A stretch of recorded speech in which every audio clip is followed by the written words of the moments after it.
So hello Wang family, welcome to my channel and welcome to another video.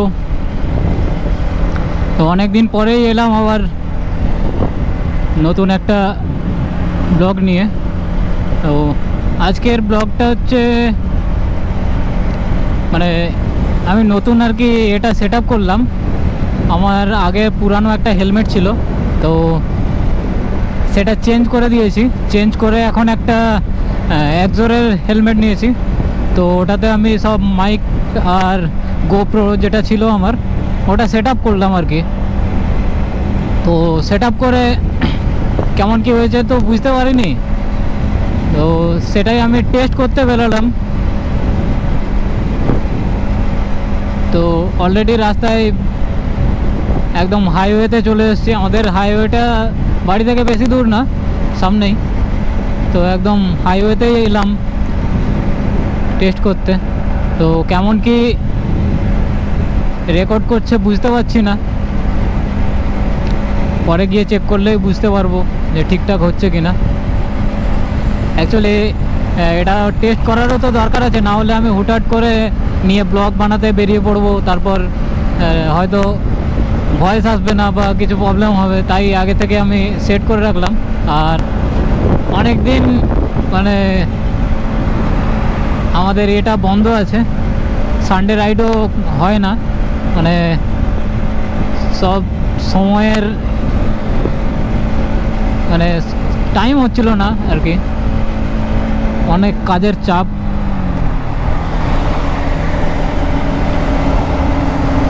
তো এরপর থেকে free হয়ে যাব আশা করি। তো প্রত্যেক সানডেতেই এবারে ব্লগ আসবে। আর তোমরা যারা আমাকে মানে যারা নতুন দেখছো চ্যানেলে, তারা আমাকে একটু সাপোর্ট করে দিও, কারণ বুঝতেই পারছো একদম নতুন নতুন, তো তোমাদের সাপোর্টটা খুব দরকার।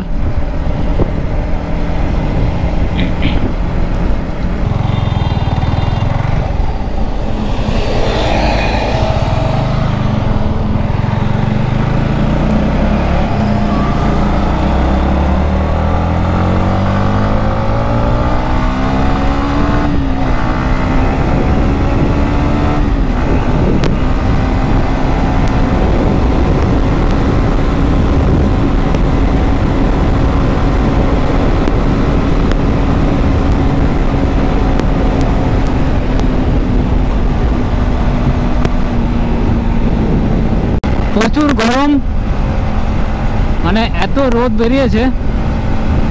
অ্যাকচুয়ালি গ্রীষ্মকাল তো, তাই গরম তো হবেই। পুরো মাথা খারাপ হয়ে যাবে এত গরম। আর আমার হাওয়া মোটামুটি পাস করছে না ভেতরে।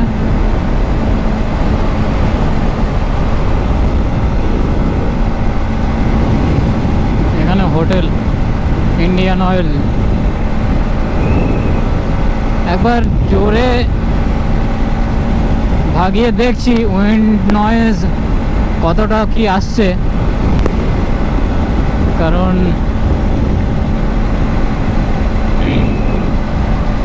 আস্তে আস্তে বাপরে বাপ এত ধুলো।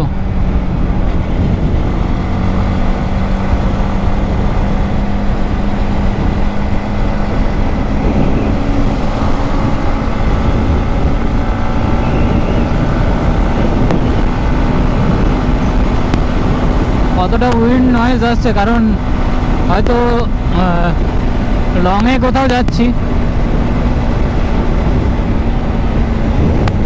আর হয়তো 100-এর উপরে যাচ্ছি, তখন ব্লগ বানাতে পারবো কি না। মানে ব্লগ তো বানাতে পারবো, কিন্তু মাইকটা কতটা সাথ দেবে সেটাই, মাইকটা ঠিকঠাক কাজ করছে কি না সেটাই এখন চেক করার। তো এখন 81-এ কতটা কি ভয়েস আসছে বুঝতে পারছি না, পরে চেক করলে বুঝতে পারবো। একবার আমাকে 100 উঠিয়ে চেক করতে হবে।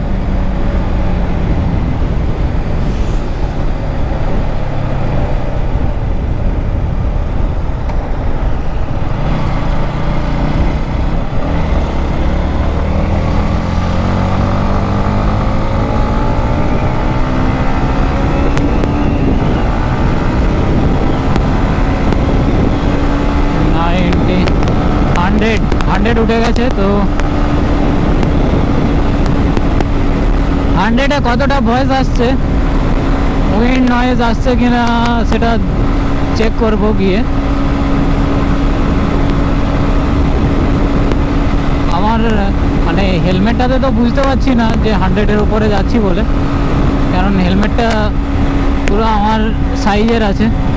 আগে যেটা ছিল অনেকটাই লুজ ছিল, এটা মোটামুটি একদম পারফেক্ট, পুরো একদম টাইট হয়ে বসে আছে। আর বাইক চালাতে গেলে তোমার হেলমেট যেন টাইট হয়ে বসে থাকে, ওটাই সব থেকে ভালো। ঢিলা থাকলে আমার পক্ষে ভালো, কার কতটা কি কেমন কমফোর্টেবল হয় আমি ঠিক জানি না। আমার তো টাইট থাকলেই ভালো লাগে, কারণ যখনই 100-এর উপরে যাই ঢিলা থাকলে হেলমেটের ভাইজারগুলো কাঁপতে থাকে আর হাওয়ায় যেন উড়িয়ে নিয়ে চলে যাবে।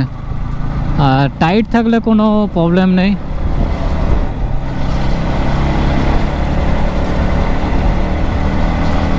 তো মোটামুটি টেস্ট করা আমার হয়ে গেছে। আর তোমরা যদি দেখতে চাও কিভাবে আমি সেট আপটা করেছি, তো কমেন্ট করবে, আমি পরের দিন আমি ভিডিও বানিয়ে তোমাদের সেটা কিভাবে করেছি জানিয়ে দেব। আর ভালো লাগলে তো লাইক একটা করে দেবে, মানে করে দিও, তোমাদেরকে রিকোয়েস্ট করছি, কারণ নতুন নতুন বুঝতেই পারছো। তোমরা লাইক কমেন্ট করলে আমি একটু মোটিভেট হব। তোমরা যত লাইক কমেন্ট করবে আমি তত মানে ভিডিও বানানোর মোটিভেশনটা আমার মধ্যে আসবে। না যদি কমেন্ট করো তাহলে কিছুই আসবে না। তো আজকের ব্লগটা এই পর্যন্তই, বেশি বড় করব না। আর তোমাদেরকে যেটা বললাম যে যদি তোমরা সেট আপটা আমার দেখতে চাও কীভাবে সেট আপ করেছি, সেটার জন্যে কমেন্টে আমাকে মানে কমেন্ট করে বলবে, আমি অবশ্যই তোমাদের সাথে শেয়ার করব যে কিভাবে আমি সেট আপ করেছি। তো thank you, love you all, দেখা হবে পরের ব্লগে। Bye bye, take care.